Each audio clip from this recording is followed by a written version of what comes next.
So this isn't the video that I wanted to be making today, but because Twitch is causing chaos as Twitch does, I needed to come on here and talk about what is happening and also how it pertains to me and how you guys can keep enjoying my gaming content going forward. Because if you guys didn't know, I used to exclusively stream on Twitch, and now things are happening at Twitch that a bunch of us don't like. The short answer is that I do have a VOD channel called Calxiyn VODs, and if you've enjoyed my gaming content over the years, not only am I going to upload the VODs, like the past things that I've streamed that used to live exclusively on Twitch, but I'm also going to start multi-streaming there when I'm done. So if you've enjoyed Twisted Wonderland or Genshin or what have you, that is where that content will live from now on. But there is also a long answer, and I'm sort of using this to sneak in a Calxiyn update, but I want to explain this whole situation more and then give you guys some advice if you or maybe a content creator you know is now scrambling to make a VOD channel, because I did not make the VOD channel because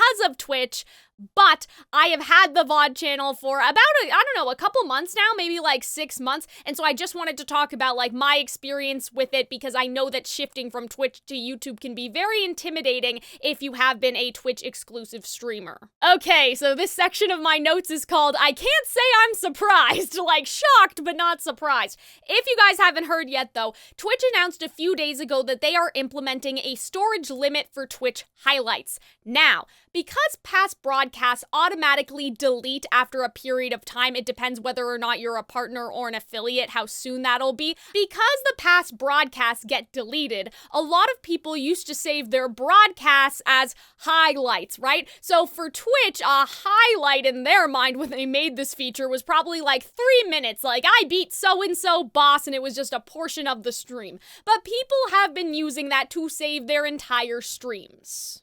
And some people will defend Twitch and jump to, well, you circumvented the system, that's not what the function is for. And listen, I don't entirely disagree. I think that the issue for me anyway is how they have gone about it and how they went from like 0 to 100 without giving people the tools necessary inside of Twitch itself to prepare. And that's what really makes me mad and pisses me off, because their way of saving VODs right now is terrible. Everybody is using like third-party software, but even if you did download all of your VODs from like inside of Twitch and didn't use third-party software, you can't save the Twitch chat. And I feel like that the only thing Twitch has going for it, right, over YouTube is the culture there, is the chat experience. I think that for a lot of people, even people that like do stream on YouTube, the reason why they were saving their VODs as highlights was just to save the experience of the Twitch chat, like the Twitch chat and how they reacted to certain moments. Even if they're a multi-streamer, even if they're a big creator that edits their stuff after and puts it on YouTube, I feel like that was the main motivation, was like, okay, we can edit this, we can do this, and we can do that, but it doesn't compare to going on Twitch and watching the past broadcast, which is really a highlight, and then seeing the chat roll by, you know what I'm saying? Don't get me wrong, I think the 100-hour limit is stupid too, because Twitch is a game streaming website, and there are games that are longer than the 100-hour limit, but anyway, clearly they don't want people using that to save their VODs anymore. That's why it's only 100 hours, because they want you to make like 5-minute highlights or like clips or whatever. They don't want you to save the whole VOD. Fine. But what is so egregious to me is that if you do not get underneath the storage limit by April 19th, they are going to start deleting your highlights for you, and that's what I think is a step too far. Obviously, this isn't a news video, so I'm not going to get into every single point. Like, a lot of different communities have been posting about why this is impacting them, whether it's like, charity, speedrunners, there's a lot of different reasons. But just from my life, right, as someone who went to school for professional communications and public relations, there was a way to implement the limit without basically like tossing a bomb, right, in the middle of the community. Like, first, they should have added the tools to download everything in bulk, like not just the highlights, but also the Twitch chat, because third-party software can do it, but for some reason Twitch can't, and Twitch doesn't have the functionality to do that. Secondly, the storage should have been more reasonable. It should have been like 500 or 1,000 at least. It could have also been, divided by if you're a partner, if you're an affiliate, if you're not either one of those things. I think that makes a little more sense because I get it. You don't want the person that has like 10 followers that is streaming like 12 hours of RuneScape to save that 12 hours as a highlight, right? Like a highlight, but really they're trying to save the entire 12-hour VOD. I understand, but at the same time, right, how many of those people are really out there compared to the big streamers that were saving their stuff for a purpose, the big streamers that are bringing the money into the website? But either way, whether it was split up between affiliate, partner, or a regular user or not, it doesn't matter. They needed more storage. The third thing is that this time limit just shouldn't exist. Like, if people want to save new highlights, sure, don't let them until they're under the threshold, but I feel like deleting the content creator's content for them, like based off of views, which is such an arbitrary number, right? Like not based off of, I guess, the time or the length or whatever. You're doing it based on how many views it has. Like that's a little weird. And I just feel like it crosses the line, especially when you consider there are content creators who have, say, passed away. And even for the people alive, streamers like Arnold have 2,000 hours of content that he now needs to store. And it's not feasible unless you're using third-party software to download all of that on Twitch. Their download speed is so slow that it is literally impossible. And so you're imposing this time limit without giving the creators the resources to actually save their shit. Now, they gave a stat about how many streamers are over the limit, but what I want to know is how many of those streamers are bringing in the massive amounts of money, right? Because it is the people that stream the most on Twitch that are going to be the most impacted by this. Not someone, admittedly like me who may stream for 2 hours every weekend or something like that. It's the people that are doing subathons and doing big events, which gets Twitch onto the radar of, I guess, the general public, right? Like that attracts people back to Twitch if they're mainly YouTube viewers or they just see gaming content on TikTok or whatever. It's the subathons, it's the big events, it's that sort of stuff that leads people back to the website. But anyway, I digress. I feel like that the main problem is the chat, because a lot of us do record our streams in case something goes wrong or even just to make edited content out of it, right? A lot of streamers do have VOD channels, some do, some don't. But I think that the issue for a lot of people is the idea of the chat history itself being permanently erased. And some streamers do embed the chat into their videos, but other streamers don't like that. They don't like the aesthetic of it, or people have gotten in trouble because of what users have said in chat, and then if they republish that video on YouTube, that can be a problem, right? If somebody uses a word that YouTube doesn't like, censoring that in post is really difficult, and so not every content creator has their chat on screen. I personally don't like embedding the chat in the video. I don't like how it looks, and I don't like this panic in my heart about what if someone says something and it's stuck there in the video forever. That's just really annoying. I don't want to deal with that. And so all of that to say, you will probably be seeing a lot of content creators scramble to archive years worth of content. And I think in addition to that, you're also going to see a lot of people jumping to multi-streaming, if not abandoning Twitch altogether. Honestly, I don't know, I have people that like Twitch better. I get it, you guys like the chat better, so I'm not gonna stop streaming on Twitch without your permission. It would have to be, a community vote. I'd want to make sure everyone has their voice heard on the matter or whatever. But other than YouTube's chat function, which is poo-poo garbage, and that's what everyone complains about, oh, if YouTube's chat was just a little better, right? And the chat culture that Twitch has compared to YouTube, I feel that there's not a lot of incentive to stream on Twitch anymore, because YouTube has the better discoverability, and it'll actually save your VOD after you're done. And the views that you got when you were streaming go towards your views on the VOD. Does that make sense? After you're done streaming, you'll have say 500 views, and those views are accumulated from the people that were watching when you were live, right? And so that also helps you in terms of the search ranking, because you have views, right? You're not just uploading a video in the void. You actually have some views on your video, you know what I mean? And so if it's the chat culture, Twitch has clearly decided that that's not important to them, because because not only are they not letting you, download your videos in bulk, they're also not letting you download the chat at all. You have to get a third-party tool to do that for you. And so I'm like, well, if Twitch doesn't even care about the chat, right? Twitch doesn't care about saving those memories. You wonder why a content creator, should, right? And in the future, they may not. They may just be like, hey, YouTube is better in all of these ways, and YouTube will actually save the chat as long as you don't make any edits to the VOD after, because that messes everything up. But for the most part, YouTube is looking a little bit better right now. Anyway, that's on Twitch, and I just wanted to explain all of that because I didn't want to just, talk about me, because that would be a really short update, and I have grievances. I'll vent my grievances, you know what I mean? It's my channel, I'll do what I want. But in terms of the Calxiyn update, as I mentioned, I do have a VOD channel. I am not only uploading the old VODs on there, but I'm also going to multi-stream live, especially when I get caught up. And as I said, this is not a decision that I made because of Twitch, but it's something that started earlier this year, and that's what I want to take, this portion of the video to explain. So some of you may remember, I used to stream exclusively on Twitch. So say it was something like Genshin. I used to stream Genshin only on Twitch. And then after the stream was done, I would highlight it, and then after that, I would edit it for YouTube. So YouTube would get the highlights, and then it was like, well, go on Twitch if you want the full version, whatever. And so this was the same for Twisted Wonderland, for Hades, for Genshin, with everything. That is what I wanted to do. But this is like the cautionary tale because this became very unsustainable for me. I can't post unedited content here because of YouTube's algorithm. A lot of people ask, but Cal, why did you split up into these 3 different channels? Because it's Calxiyn VODs, Calxiyn Cares Too Much, which is the video essay channel, and then this one.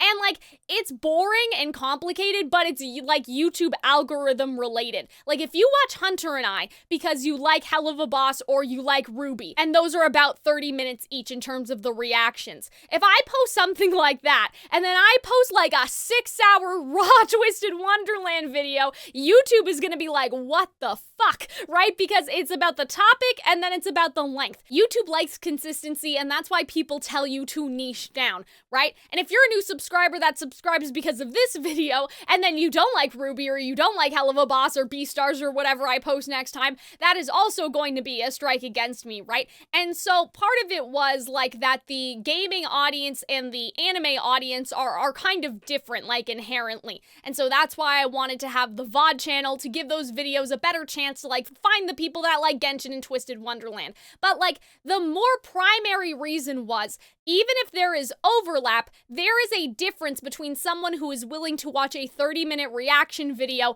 and then put on a 5-hour live stream. Those are just different audiences, you know what I mean? And so that is where all of that starts to fall apart.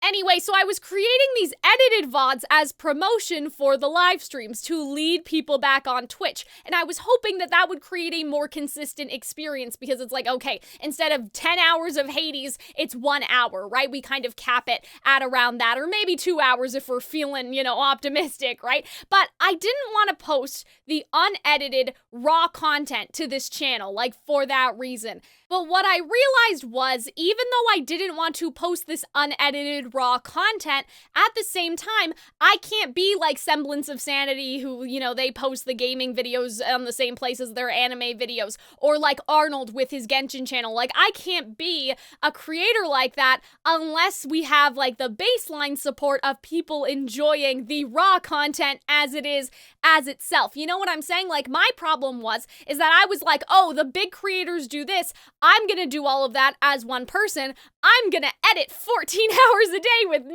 editor, right? I was trying to live up to that level of quality without being at that place quite yet. And so I burnt out. I burnt out editing, especially the Twisted Wonderland VODs and all of that stuff.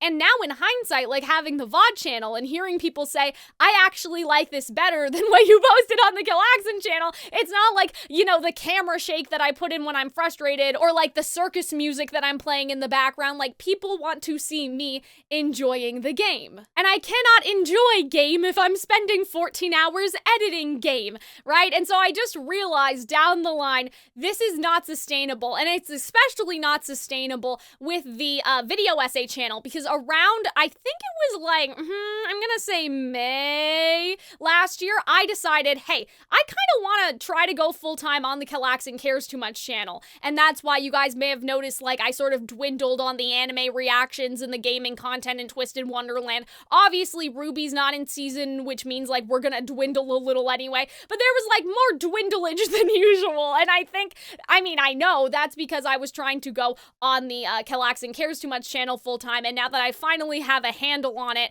and a workflow, that's why I want to get back into Calxiyn content, into the gaming, into the anime reactions, all of that stuff. And so, you know, there's just so much stuff I want to do. I want to do the video essays. I do want to stream still. I do want to watch anime. I want to make music. I have a VTuber that's coming out, hopefully, fingers crossed, later this year, right? And so thinking about all of these things that I want to do and need to make time for, editing, again, I can't stress enough, spending 14 hours editing out Genshin Impact, like, it just didn't make any sense. Especially when people are willing to see the entire experience with a game start to end, because there's something still special about that. Something doesn't need to be exploding on screen every 5 minutes is basically what I kind of learned and I've seen, because now the VOD channel, which is crazy because you'd think, oh, well, your videos would do better here, right? You have 45,000 subscribers now, they should do better here. They're actually doing better on the VOD channel because that's its own type of consistency, right? Even though the sub count is so much lower, the consistency comes from, oh, it's the same length, it's like similar games, right? And like people know what they're getting into, right? And so they know that they can make that commitment, and that's why they subscribed. And so like the contract that you make with the audience is going to depend like on how high your watch time is and like all of that, you know, boring stuff that we don't like to talk about. And so the Twisted videos are doing better on that channel, and people are watching for longer on that channel, the raw videos, than they were on this channel, the edited videos. And I think that all of that balance is sort of why. It's the expectations you make with the audience. When people come here, they expect that sort of like short reaction content. Some people skip to, you know, the moment, like the big moment of the episode. Some people watch the entire thing, but it's like committing 30 minutes of their life. Whereas on the VOD channel, it's like, okay, these people are subscribing because they're in for it. They want to see like the 6-hour stream of me finishing this thing in Twisted Wonderland, right? So all of that to say, my new project was uploading all of the VODs onto the VOD channel. And that was like step one.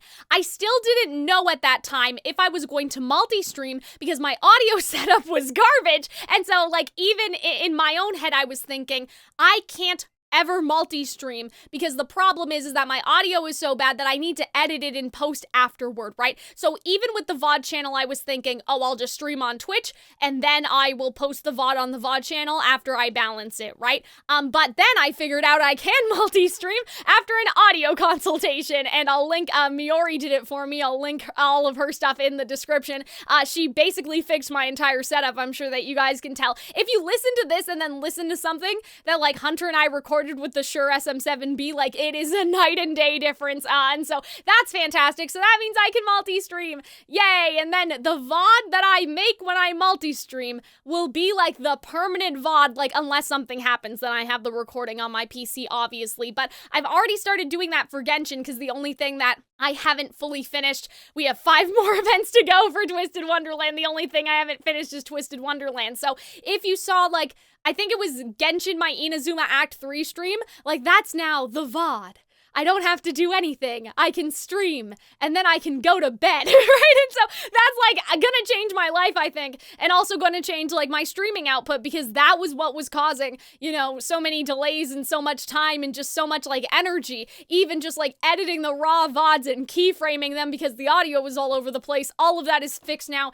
Thank God. And so if you guys have been like, what happened to Cal playing Genshin? Or like, what happened to Cal's Twisted Wonderland series? What happened now? You know what happened? And the VOD channel now has content that you have never seen before. Like with Twisted Wonderland, I think I stopped at like Phantom Bride and now we're past Phantom Bride. So it's all new content and everything. In terms of just answering a question that I maybe foresee of like, oh, Cal, will you ever do edited content again? Like, never say never, right? Like, I never say, that something's impossible, because my thinking is maybe one day, I don't know, the VOD channel will get monetized and make money. And if it makes money, maybe I could generate enough income to pay an editor, right? The other thing that I've considered doing as a sort of compromise, like an in-between, is editing like the first stream of a game. So like, let's say I really want to stream after I'm done some of the games that I've had, like, I never finished, and I want to make sure I finish them because I don't like being someone who doesn't finish things. Let's say after that, after I finish Hades is what I'm talking about. I have one more thing to do in Hades before I 100% the game, I think.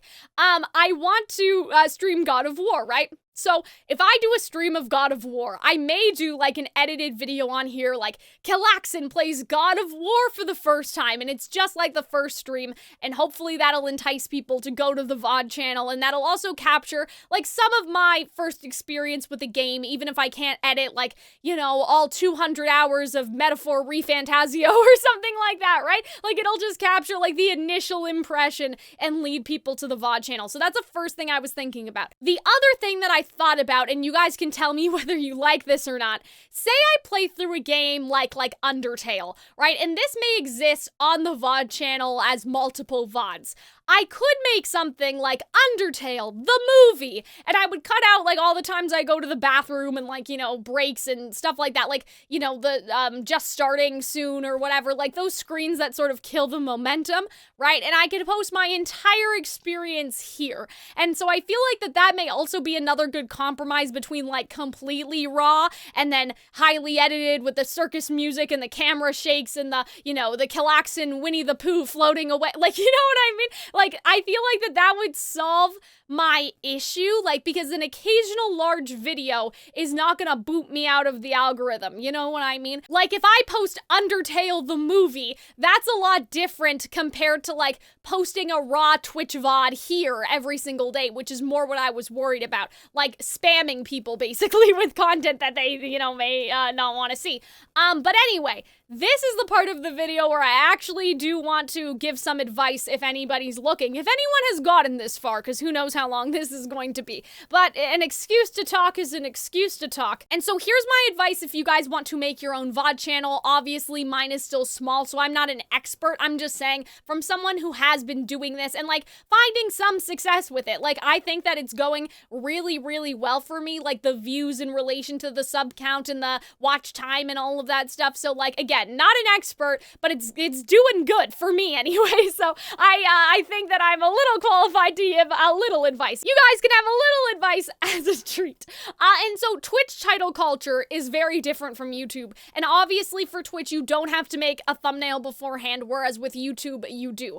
I highly suggest making a thumbnail as you would for a regular video and naming it like a regular video. Like, not just like, I'm playing Marvel Rivals stream 47, because a lot of people just kind of like on Twitch, you kind of just name your stream, I don't know, I want to call it random. Like, it's kind of random what I see people, like, somebody will say, like, oh, we'll take those, or whatever, like, like, it's just sort of a phrase. It's not even like what you're doing, because Twitch has like categories and like games and stuff, so you don't necessarily need to put playing Marvel Rivals in the title on Twitch, because if someone sees you, they'll know what you're streaming. It pops up, you are in the Marvel Rivals category. But on YouTube, you kind of do need to like specify like what you're doing here. So I highly suggest doing that. With me, I will make a placeholder thumbnail, like say for Genshin, and I know that we're doing a quest that I think is going to be like cute and like wholesome. I'll just do like a sort of happy face and just take a screenshot of that and then put it beside a screenshot from that event. Usually someone will send me a screenshot that is not too spoilery, and then afterwards I go in and I replace it with my real face, because I don't like fake reaction videos. Like, I don't like having like a thumbnail face, you know what I mean? If you see me making a face in the thumbnail, I made that face in the video. I don't like having like pre-stored ones. But for when you are are streaming on YouTube, you'll have to give it a thumbnail. So just again, you know, fake shocked face for now and then like fix it up later or happy or whatever you're doing. If you're using yourself, if you're a VTuber, obviously you probably know what to do if you're a VTuber. This won't always be possible, but here's another piece of advice that I like to give people. Make sure that your stream has a narrative arc. And I don't mean scripted, I mean just something in terms of the storytelling of what the stream is about and where we're starting compared to where we're ending. So for example, I have like, this was insane, and then it's like Inazuma Act 3, whatever. I'll post some examples here, you guys will see from my videos what I title them as, right? And so the implication is, to the viewer, this is the person completing all of Inazuma Act 3, and like their engagement with the story. Like, it's not about gameplay, it's their emotional engagement, right? So for story games, it's pretty easy because you could split it up like, oh, I want to do this palace in Persona today, I want to finish that, and that's what the entire stream is about, right? Like with Kingdom Hearts has worlds. So I always like to do a split in terms of something like that.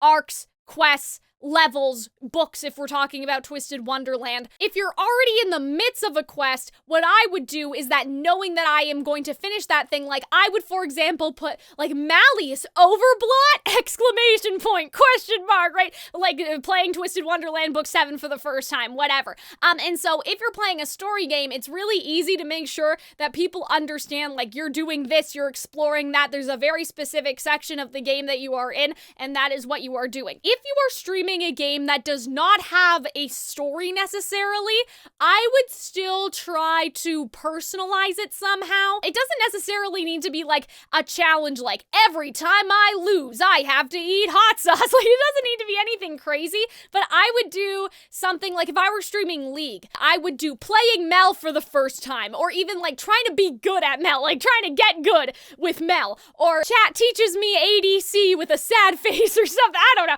right? I'm just making stuff up off the top of my head, but it doesn't need to be like, and I will stream League and be sleep deprived until I win with Jungler Malzahar. Like, it doesn't need to be something like that. But if you are streaming something that is like a, you know, like the Overwatch, the League, the Marvel Rivals, like there's no story, I would try to focus on like, well, what are you doing in the stream? Of course you could just be playing, but think about like, are you trying a new character? Are you trying to do a challenge? Are you trying to rank up? Are you trying to get an achievement? Even if you are just trying to have like a tee-hee and a ha-ha, you still need to like explain to people why they should be watching you. And so I think like you're learning something, you're trying to do something that's entertaining, you know, like playing Balatro until I cry and throw up, like whatever, right?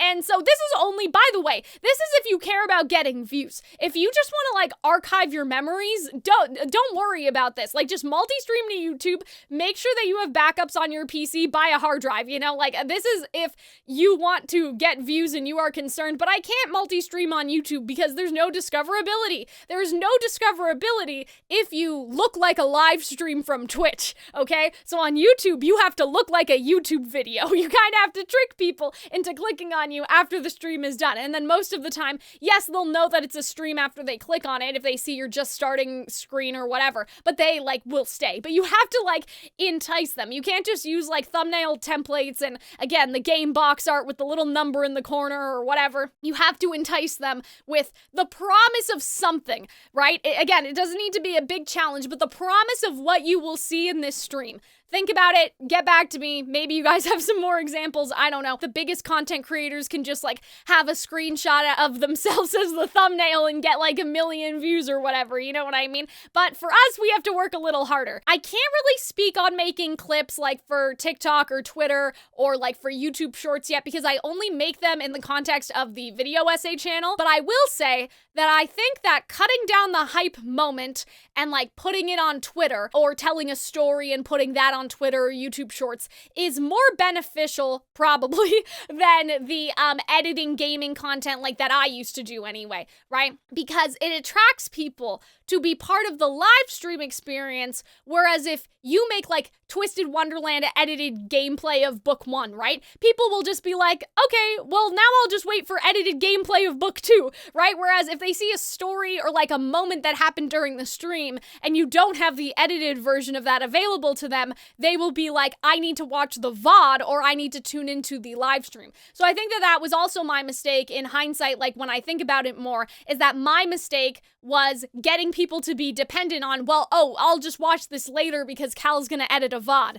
No. Now you have to be there. I'm not editing anything because editing makes me cry. But yeah, I think that's pretty much it. I'm just looking at my notes here. I just wanted to make this video to explain to you guys what's going on, to encourage you to check out the VOD channel. Like, that's kind of mostly why I did it. But you know, I also want to share my thoughts. I want to talk with you guys. I want to give advice and be helpful when I can, because I know a lot of other content creators also like watch me, you know, like RubyTubers, stuff like that. I have like an interconnected web of other content creators that watch my videos, right? And so I thought, okay, well, why don't I do 3 things with 1 stone, right? Hit 3 birds, not just 2, 3 birds with 1 stone. Why don't I advertise the VOD channel? Why don't I give my thoughts on the Twitch situation and then also give some advice for people that want it? So I hope that that was helpful. I hope that all made sense because I've been just yapping and rambling and whatever.